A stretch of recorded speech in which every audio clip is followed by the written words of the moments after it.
వియస్ ముందుగా signal TV ప్రేక్షకులకు శ్రీ క్రోధనామ సంవత్సర ఉగాది పండుగ శుభాకాంక్షలు. అయితే ఈ ఉగాది పండుగ సందర్భంగా 12 రాశుల యొక్క భవిష్యత్తు ఏ విధంగా ఉండబోతుంది, వారి యొక్క ఆదాయం వ్యయం ఇంకా చాలా రకాలుగా ఉంటాయి కాబట్టి దాని గురించి అన్నీ కూడా విశ్లేషించడానికి మనతో పాటు ఉన్నారు ప్రముఖ జ్యోతిష్య వాస్తు పండితులు అయినటువంటి శ్రీ పల్లెపు రాజేశ్వర శర్మ గారు. ఆయన అడిగి ఆ డీటెయిల్స్ అన్ని కూడా తెలుసుకునే ప్రయత్నం చేద్దాం మనం. నమస్తే గురుగారు. నమస్కారం. ఇక 9వ రాశి ధనుసు రాశి. మరి ధనుసు రాశి వాళ్ళు పాటించాల్సిన నియమ నిష్టాలు కానీ వారి యొక్క ఆదాయం వ్యయం కానీ ఏ విధంగా ఉంటాయి?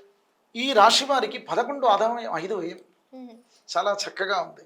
రాజపూజ్య అవమానాలు కూడా 7 రాజపూజ్యం 5 అవమానం.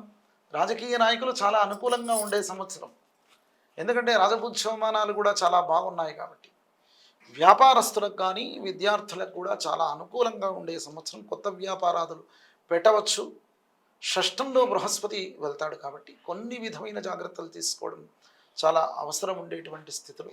చతుర్థంలో రాహు ఉంటాడు కాబట్టి వీరు కూడా దూర ప్రయాణాదులు కొంచెం జాగ్రత్తగా ఉండడమే చాలా మంచిది. వారంతట వారు డేర్ అనేటువంటిది చేస్తూ వాహనాన్ని నడపడం పనికిరాదు. ఈ యొక్క రాశివారు అనారోగ్య స్థితులను అనుభవించేవారు కొంత దూరం కావడానికి అవకాశం ఉంటుంది. ఖచ్చితంగా చక్కనైనటువంటి వాతావరణం కలుగుతుంది.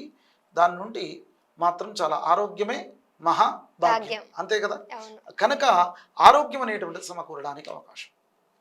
ఖచ్చితంగా ఈ రాశి వారికి ఈ సంవత్సరం మంచి సంవత్సరం అనే చెప్పుకోవచ్చు.